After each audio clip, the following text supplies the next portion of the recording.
Bismillahirrahmanirrahim. Pembahasan ini tentang bagaimana hukum tentang cincin nikah berdarah.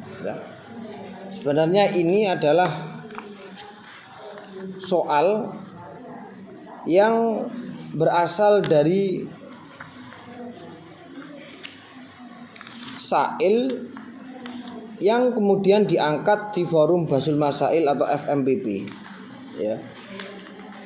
Hanya saja nanti yang harus kita analisis, yang harus kita teliti, apakah memang hukumnya itu najis mutlak sehingga kita nanti mengenakan kemudian menjual itu semua hukumnya tidak diperbolehkan alias haram. Ya. Kemudian kalau saya baca tadi dalam subbab hukum cincin nikah berdarah itu seakan-akan langsung mengarah ke haram, ya, karena dia membawa najis, ya kan? Padahal dalam ibarat yang ditawarkan tadi itu harus dipahami, ya. Ibarat yang ditawarkan atau yang dimunculkan dalam makalah itu diambil dari kitab I'anatul Talibin, ya, pengarangnya Abu Bakar Asy-Syato', bahwa ada klasifikasi najis yang disampaikan oleh beliau di dalam kitab Al-Bujairum, ya. Hasilu masail adam wal qaih bin nadri lil afi wa adami annaha salah satu aksam. Jadi ada 3 klasifikasi najis. Yang pertama adalah ma la yufa'anhu mutlaqan. Yang pertama itu najis yang tidak dimaafkan, tidak ada toleransi, baik ai qalilan au kasiran, baik itu sedikit atau banyak, tidak ada toleransi, maka najis. Contohnya al-mughalladhah, yaitu najis mughalladhah. Lah najis mughalladhah itu apa? Najis apa? Najis mughalladhah itu seperti najasatul kalbi wal khinzir wa ma tawallada minhuma au min ahadihima. Itu najis mughalladhah. Sehingga ketika najis ini ukurannya qalil atau kasir, maka hukumnya tetap najis, karena tidak ada toleransi. Kemudian wasani yufa an qalilihi aduna kasirihi. Yang kedua, najis itu dimaafu kalau sedikit, jika banyak tidak dimaafu. Artinya apa pengaruh maafu dan tidaknya?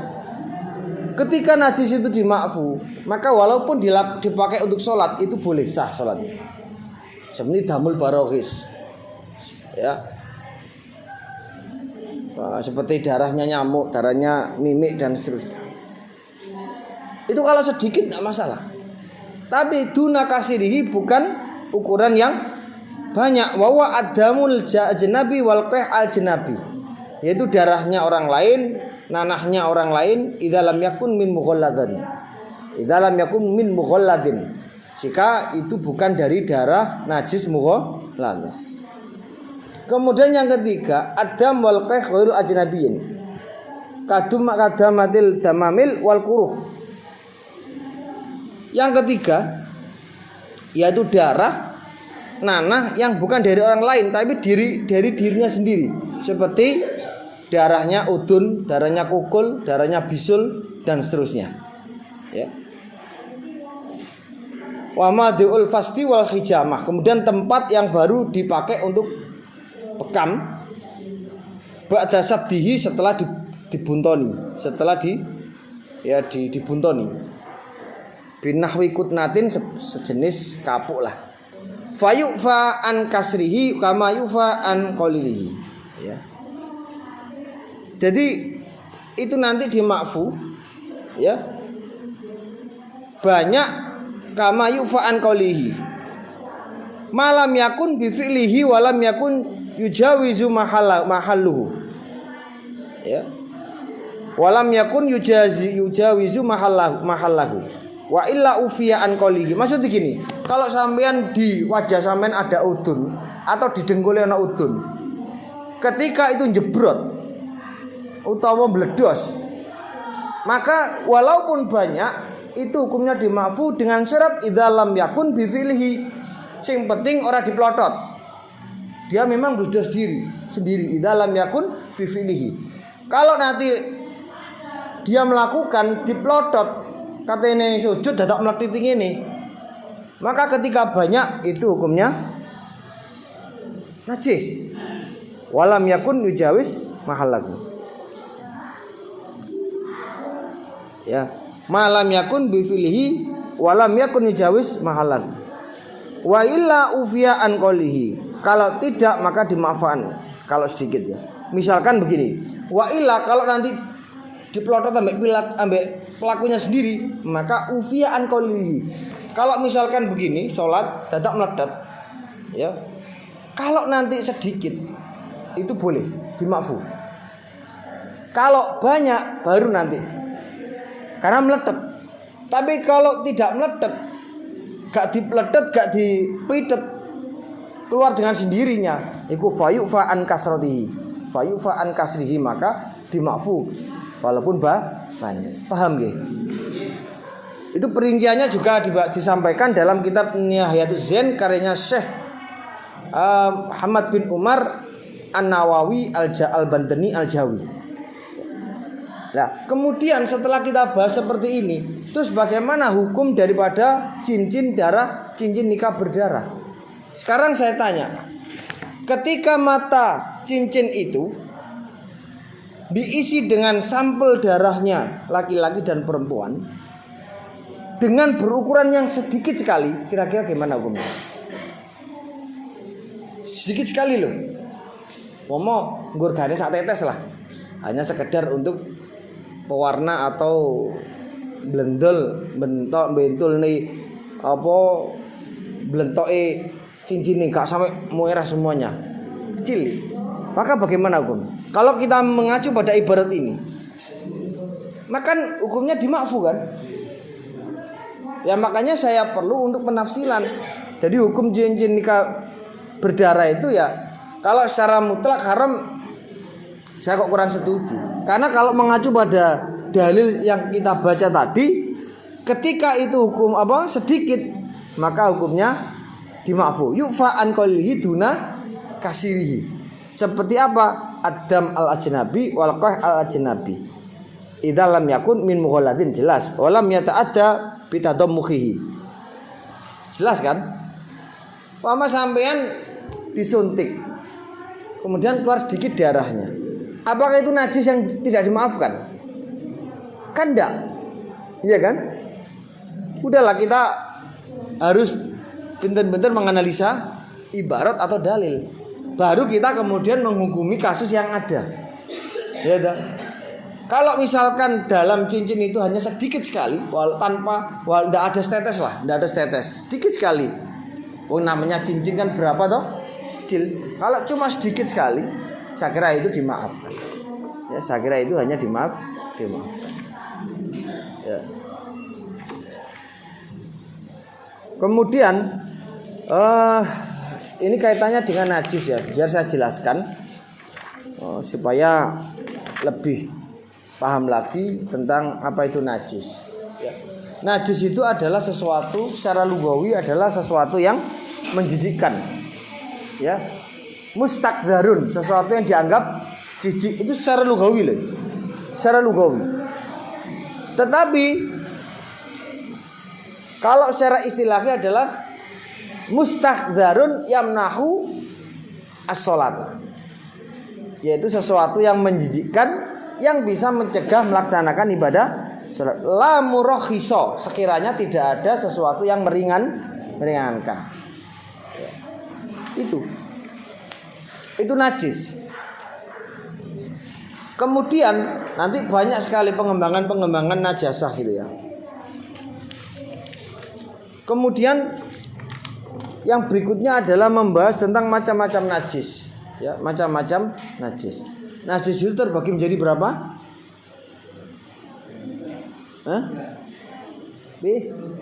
Tiga ya. Najis mukhaffafa, najis Mutawasito najis mughaladhah. Ya, najis mukhafafah dulu. Najis mukhafafah itu adalah najis yang berasal dari sobi. Kalau sobiyah itu perempuan, kalau sobi itu anak kecil laki-laki yang belum makan selain ASI, ya, yang belum makan selain ASI. Itu namanya apa? Namanya apa?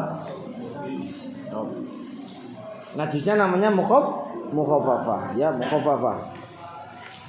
Lah najis mukhafafah itu cara menyucikannya tidak perlu seperti najis-najis yang lain, yaitu dengan cara birashima tanajjasa, dengan memercikkan sesuatu yang ada pada tempat najis, ya, tempat najis.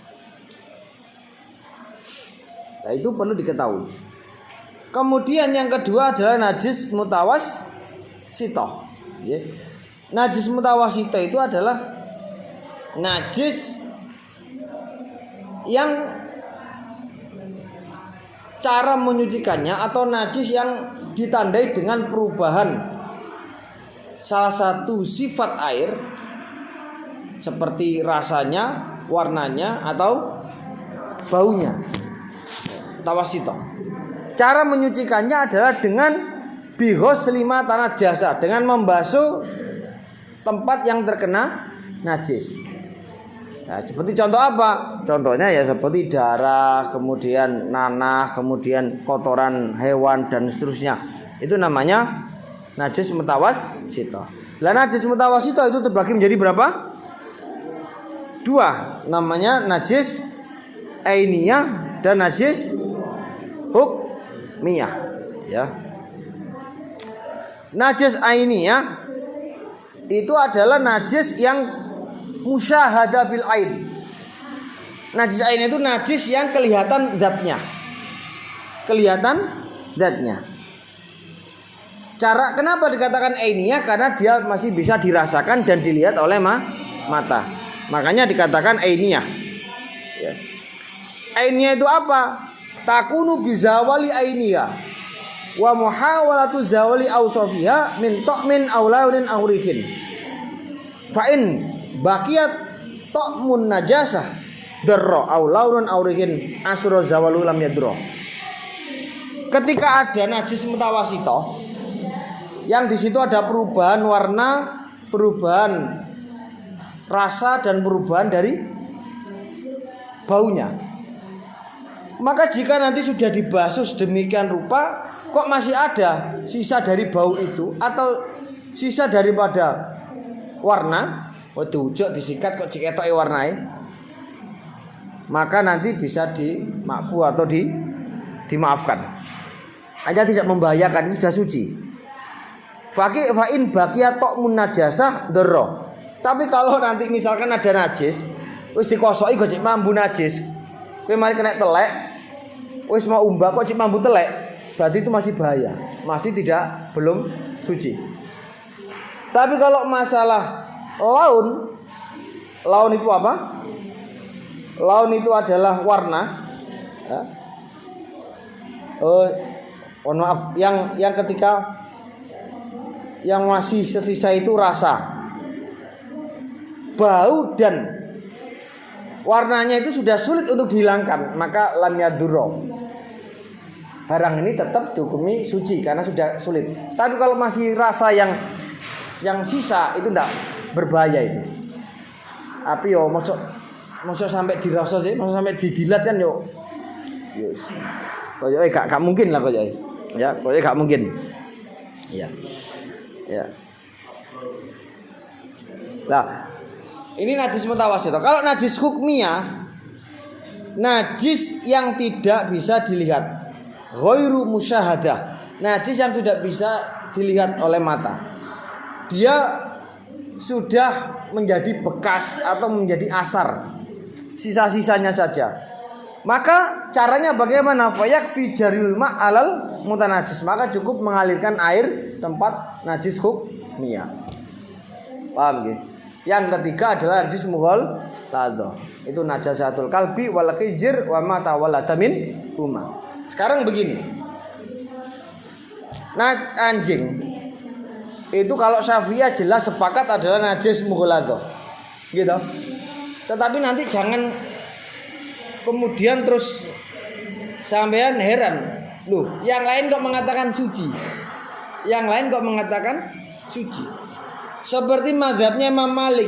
Mazhab Imam Malik itu tidak setuju kalau anjing itu katakan najis. Sehingga Imam Malik mengatakan anjing itu tetap suci.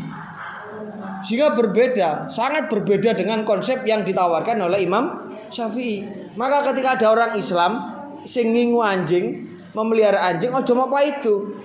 Sebab min Malikiyah itu mengatakan suci. Sama contoh seperti Karmen kemarin, sebagai zat pewarna makanan, zat pewarna kosmetik, zat pewarna yang lain. Itu kan antara MUI dan NU kan berseteru, berbeda pendapat, ya. Padahal ketika saya lihat teks asli dari hasil Basu Masail di Lamongan, itu jelas yang ditawarkan dari rumusan jawaban itu adalah khilaf. Ya udah selesai kan, ngapain dilanjutkan? MUI bilang halal, PWNU bilang haram. Lah kan sudah jelas Malikiyah itu mengatakan suci, bahwa bangkainya hayawan yang tidak punya darah yang mengalir, la nafs la damalaha sa'ilah, tidak punya darah yang mengalir ketika dibelah tubuhnya, suci kalau Malikiyah. Tapi kalau Syafi'iyah itu kan najis, walaupun ada kategori najis makfu. Sehingga sudah dirumuskan Syafi'iyah itu adalah najis, sedangkan yang Malikiyah adalah suci. Ya clear kan? Ngapain bersetur panjang-panjang? Jelas Malikiyah memperbolehkan. Lah, Malikiyah ini sebagai solusi dari produk-produk yang sudah terjual, sudah dibuat. Begitu loh, Mas. Itu solusi. Seperti dulu rebonding haram. MUI itu dulu pernah mengharamkan rebonding. Ya, mengharamkan rebonding.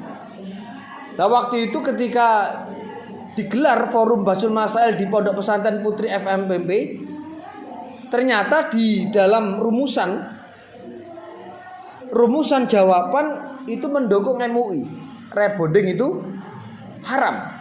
Sehingga banyak yang berkecamuk, banyak yang protes, banyak yang tidak terima. Sehingga soal Basul Masail ini naik banding. Diangkat lagi, dibicarakan lagi di Tarbiyatul Nasyiin Fajul Guang. Nah, disitulah ketemu titik terangnya. Jadi yang namanya rebonding atau mengkeriting rambut itu khilaf. Yang pertama itu adalah memang taghyirul kholqi. Taghyirul kholqi itu merubah ciptaan Allah. Merubah ciptaan Allah itu haram. Seperti kue romu pesek mau pancung no, kue haram. Karena merubah ciptaan Allah. Rupamu so gak patek memuaskan, pakai operasi face off, ya. Jadi ayu, jadi kinclong, jadi putih, sing asere ireng, meges, elek, merongos, akhirnya semuanya ditata menjadi itu namanya taghirul kholqi.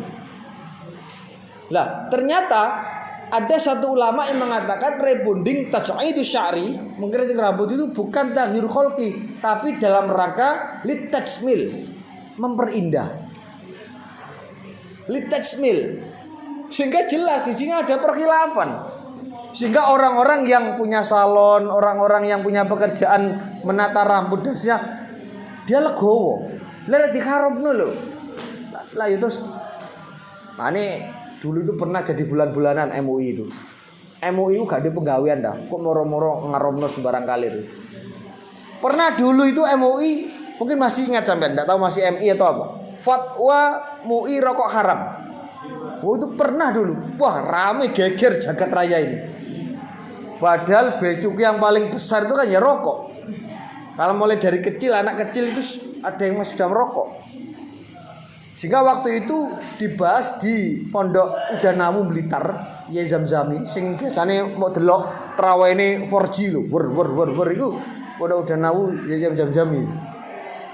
Nah, di situ disimpulkan bahwa rokok itu dari dulu ndak ada yang mengatakan haram mutlak. Terus difatwakan haram rokok itu loh. Kan ya aneh gitu loh. Sampai kemudian disampaikan di publik, disampaikan di live di live liputan 6, ternyata fatwa MUI dicabut lagi. Jadi tidak jadi. Ya karena dulu kan ya masih ada dominasi ya, atau ya yang satu Muhammadiyah, yang itu kadang-kadang yang masih banyak dominan Muhammadiyah. Nah, dia kan nggak boleh. Muhammadiyah yang salaf yang agak-agak kekunoan itu kan haram rokok. Tapi kalau Muhammadiyah yang agak-agak liberal itu boleh rokok itu. Jadi akhirnya tetap finalnya hukumnya tidak haram. Begitu nggih? Nah, mughaladhah. Sampean harus tahu, ketika ada kolam yang lebih banyak daripada 2 kolah, kemudian di situ ada anjing, bangkai anjing yang mati di kolam itu. Kemudian Anda pegang, yang penting pegangannya tidak erat, pegangannya hanya sekedar begini, pokoknya megang, tidak erat sekali. Maka kalau dalam kitab i'anah, orang ini tidak sampai dihukumi najis mughaladhah, padahal itu air. Yang penting syaratnya airnya tidak berubah karena bangkai dari anjing itu. Kenapa tidak dikatakan najis mughaladhah? Karena ketika dia megang hanya seperti ini, tidak erat seperti ini, itu air dianggap hail, dianggap penghalang, sehingga tidak sampai dihukumi najis mughaladhah. Tapi kalau di dalam air bangkainya, kemudian dia pegang erat seperti ini, baru najis mughaladhah.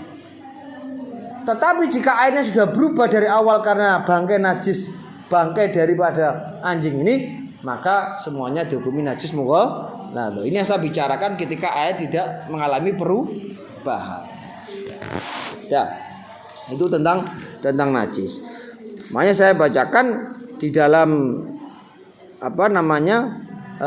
kitab Fathul Qorib, wala yufa an syai'in anin najasat illal yasir minad dam wal qaih.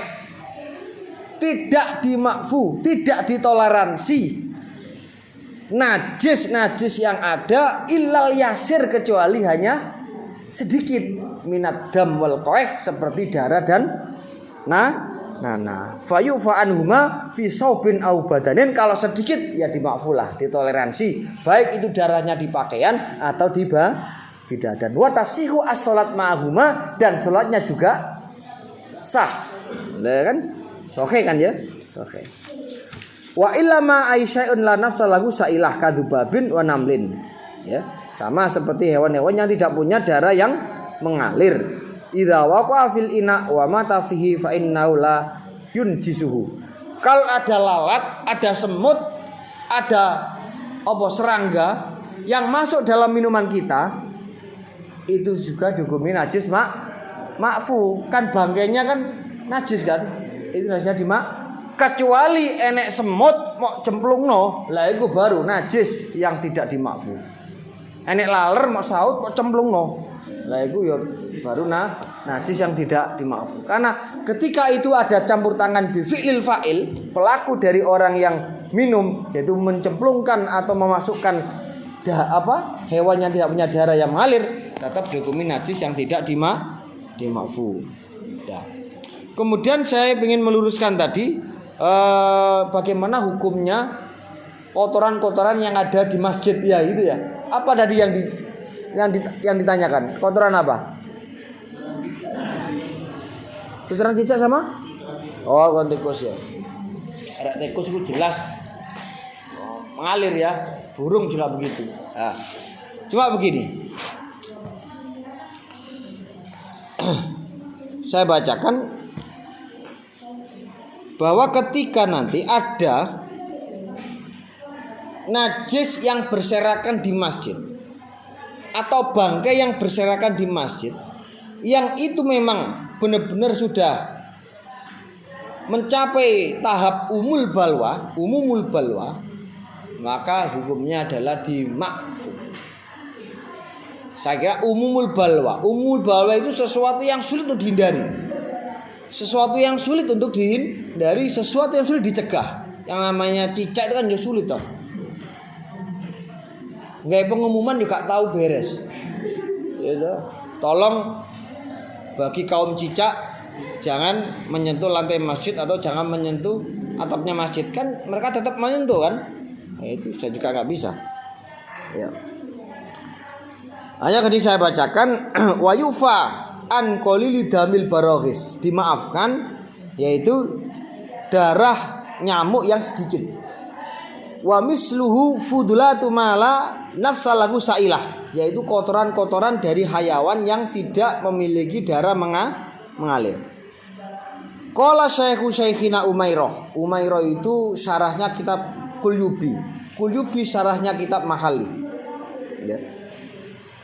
Wa misluhu baul khafas kama fi syarhi Syekhina warajjaha al-alamah bin Qasim al-afu an kasirihi aidan. Qala wa dzarkuhu ka baulihi. Ya.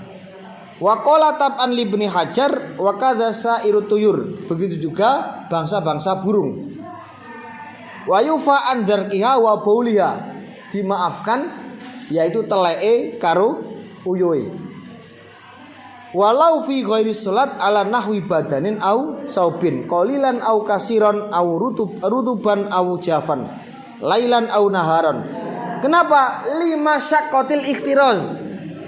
Sulitnya menjaga, sulitnya untuk mencegah. Farajihu ma'amadzukuruhu dzakarahu fi dzarkit tuyur fil masajid. Seperti halnya kotoran-kotoran burung yang berada di dalam masjid. Maka kenapa? Karena alasannya lima syaqqatil ikhtiraz. Sulitnya untuk mencegah, sulitnya untuk menghilangkan. Paham gak sih? Umpamanya cicak cara apa? Umpama ya paling tidak nanti harus disapu. Umpama kidaan itu tidak apa-apa. Umumnya dimak. Paham ya? Yang lain ada pertanyaan lagi tadi? Tidak ada ya? Apa, Pak?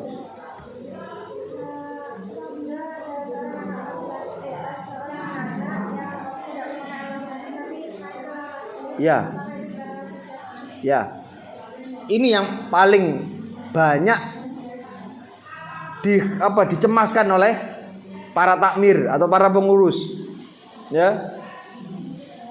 Para pengurus. Jadi begini, Pak.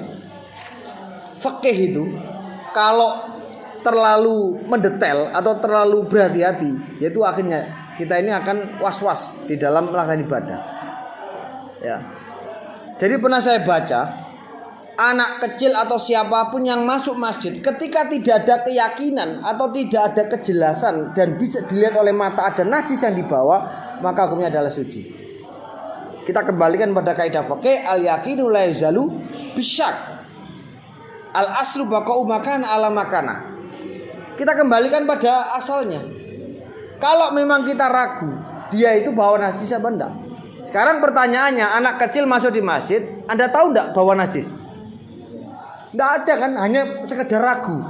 Lah ketika keraguan itu akan ditepis dengan adanya suatu keyakinan, yaitu dikembalikan pada hukum asal. Kayak wis wudu, dadak obrol mbek kancane terus ragu, saya ini sudah ngentut apa belum, maka dikembalikan pada hukum asalnya. Hukum asalnya sudah wudu, selesai kan? Sama seperti anak kecil. Saya pernah dipanggil sama pengurus masjid. Ustaz, itu gimana itu? Banyak anak-anak kecil yang kalau ke masjid nggak pakai sandal. Ya, dia lawaran saja masuk ke masjid. Kemudian saya bilang, Pak, kalau anak kecil itu sampean lihat nggak ada najis yang terlihat oleh mata, ya udah, anggap saja suci. Oh gitu ya, iya. Kecuali sampean terus iki iku nggawa telek lintung. Loh, lek ada teleke, iku baru najis. Itu. Paham ya? Kalau selama hanya sekedar tawahum saja, hanya sekedar anggapan saja, kalau belum ada keyakinan, maka tidak bisa dihukumi najis. Paham nggih? Oh sampean delok arek cilik iku, rek ngoyo barang, mesti tahu ngoyo kaya sampean. Ora ya diklandurno ngene tok, dibuka celanane, wis undul-undul tok ngalih. Lah lek sampean detailkan seperti itu kan ya susah. Iya toh, wah iki najis kabeh masjidku. Lah rek najis kabeh kowe kudu ngresiki sak masjid. Rek masjide iku 3 meter mbek 4 meter gak apa-apa. Lah rek masjide iki 100 meter kali 500 meter, lha kok gak dengkeken gegere sampean. Iya toh. Ya itu paham nggih? Siap, ada lagi yang tanyakan? Selesai.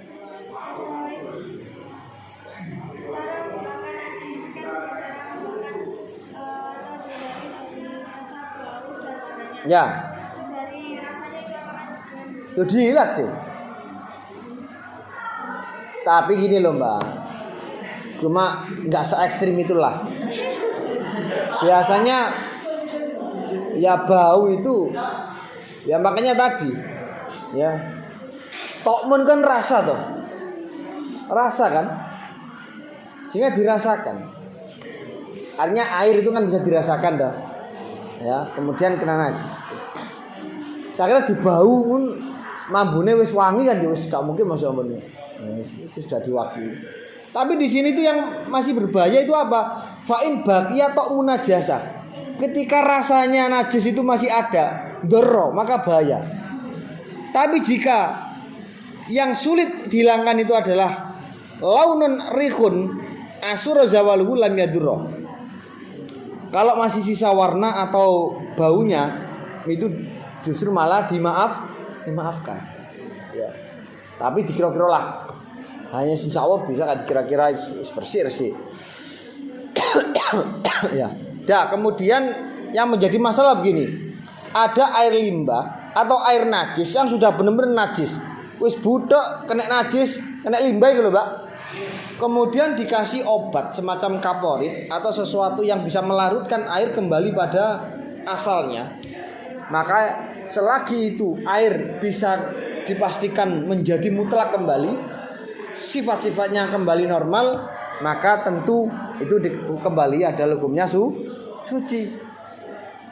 Sama ketika ada 20 timbo, semuanya hukumnya najis airnya, dijadikan satu. Kok kemudian kembali sifat-sifat air, mulai dari warnanya, baunya, rasanya, maka berarti air ini dihukumi suci mensucikan. Paham nggih? Cah. Wes, jenenge. Silakan ditanya.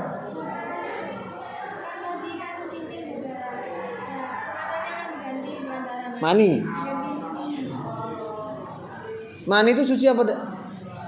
Suci kan? Ketika Anda baru ikhtilam, ya toh, katokmu kecibratan sperma tok. Kira-kira sperma itu wajib dihilangkan enggak? Enggak kan? Berarti ketika Anda sholat bersama dengan sperma itu sah apa enggak? Sah. Dulu Sayyidah Aisyah kan waktu mencuci pakaiannya Rasulullah itu kan sampai dikerok kan. Kemudian sama Rasulullah enggak usah dikerok, itu suci. Nah, cuma cincin mau kayak mani lho lapo gitu. Ya gini loh. Sesuatu yang mustakdar, sesuatu yang dianggap jijik, itu kan nggak harus najis kan ya. Cuma kadang-kadang menjijikan itu loh ya. Itu kan ya orang kan risih. Ya mani sampean kok aja sombong. Kedadianmu mbek kedadare PT lho jik larang kedadare PT. Kedadianmu mau tawarno setengah jam, ora bakal dibeli. Justru malah dilolokno kowe. Wong kok kurang ngajar. Barang ini kok ditawarno. Tapi coba kalau kedadiane PT, Pak sekilo Pak 14.000, akeh sing njaluk. Iya kan? Omone dok saiki larang udah. Sudah, ada pertanyaan lagi? Tidak ada ya? Sudah, ada pertanyaan.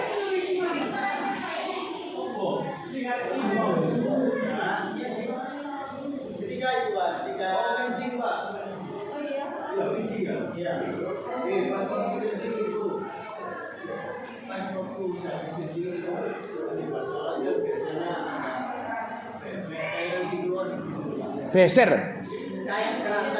Ayah beser. Beser itu namanya Mas. Beser. Ya. Apa maksudnya? Itu hukumnya siapa enggak?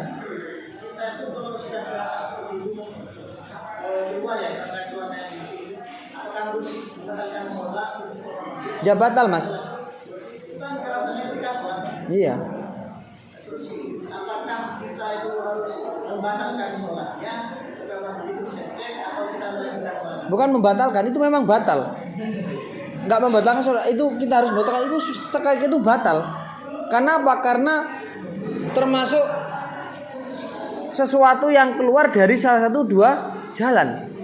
Al-kharij min ahadisabilaini itu adalah perkara yang najis. Jadi kalau sampean keluar, ya udah selesai najis itu, artinya sudah batal.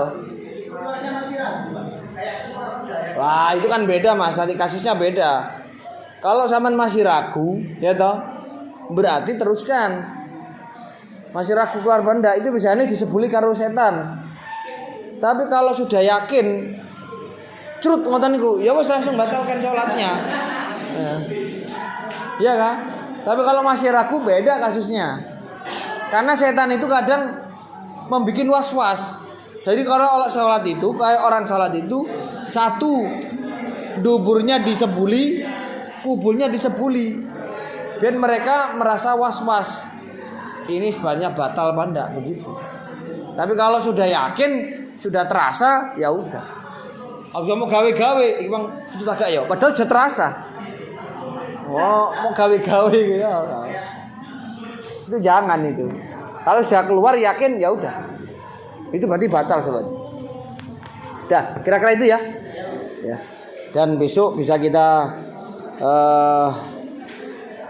ulangi lagi presentasi makalahnya untuk kelompok yang berikutnya. Semoga lebih semangat, lebih hidup lagi supaya nanti ilmu kita bisa manfaat di dunia wal akhirah. Dah. Wallahu a'lam bishawab. Al-Fatihah.